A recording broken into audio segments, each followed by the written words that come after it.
Sveiki, brangus draugai. Su jumis Algimantas Jankevičius ir podkastas 5 minutės.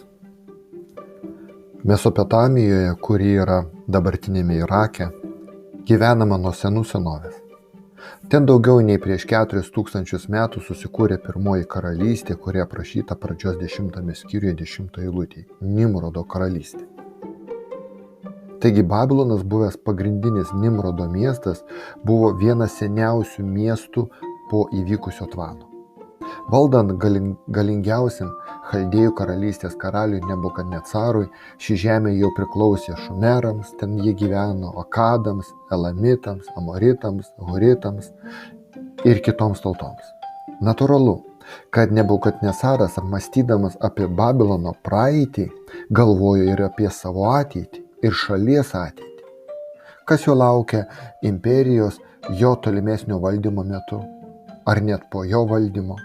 Ar ji bus dar šlovingesnė, o gal ji sumažės kaip ir visos ankstesnės karalystės iki tol buvusios? Jo galvoje kilo daugybė klausimų. Viena iš tokių dienų, kai karalius jau prieš miegą galvojo apie ateitį, Dievas jam miego metu suteikė neįprastą sapną, kuris labai sutrikdė karaliaus dvasią. Jį mes randame Danieliaus knygos 2 skyriuje.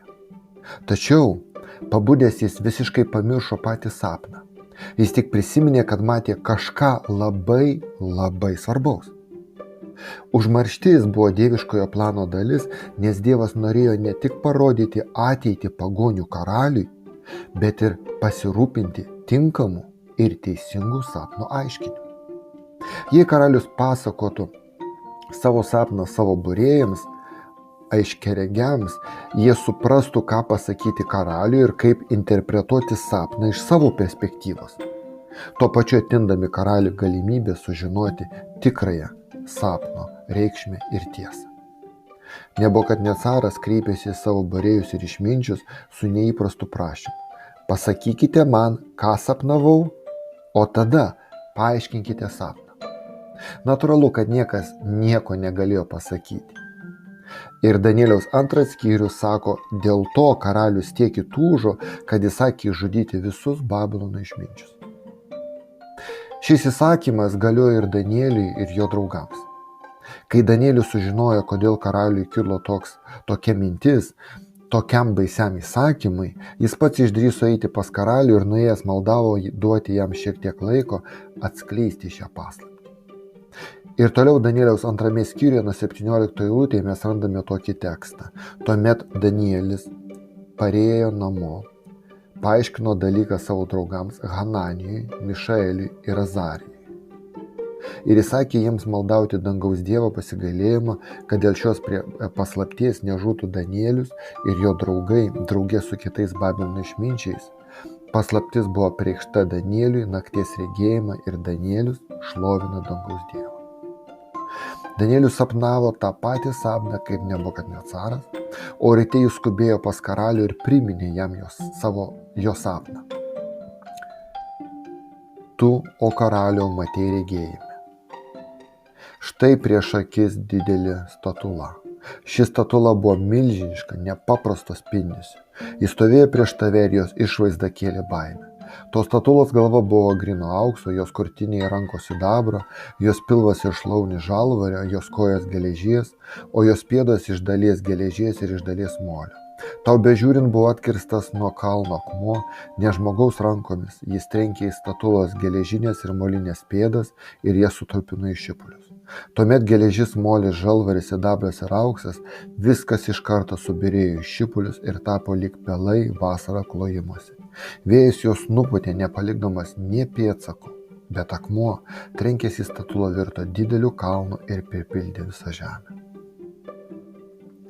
Šitą tekstą mes randame Danieliaus 2 skyriuje nuo 31 iki 35 eilutės.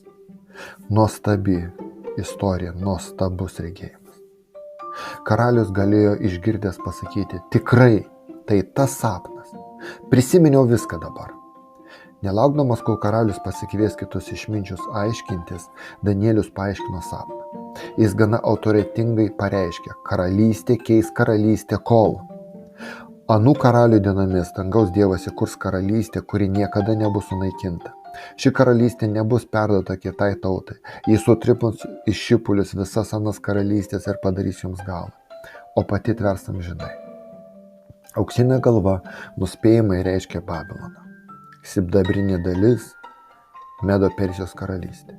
Varinės šlaunės ir pilvas didžiulė Aleksandro didžiojo ir vėlesnių helenistinių valstybių imperija.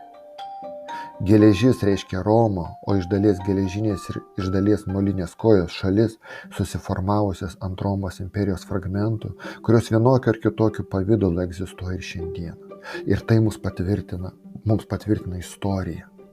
Pagrindinė šio sapno žinia buvo ta, kad neišvengiamai, laikui bėgant, visas pasaulio karalystės pakeis neįprasta karalystė, dangaus Dievo karalystė. Nebukadnecaras gavo dieviškąjį paaiškinimą prieš 2600 metų apie antrąjį Jėzaus Kristaus atėjimą. Šiandien, iš praėjusių šimtmečių perspektyvos galime pamatyti, kaip išsipildė daugumą istorinių įvykių atspindėtų Nebukadnecaro sapne. Liko tik vienas dalykas. Šlovingas mūsų viešpaties Jėzaus Kristaus antras atėjimas. Karaliaus pasirodymas, kurio karalystė bus amžina, kaip pati amžinybė. Su jumis buvo 5 minutės ir Algimantas Jankevičius.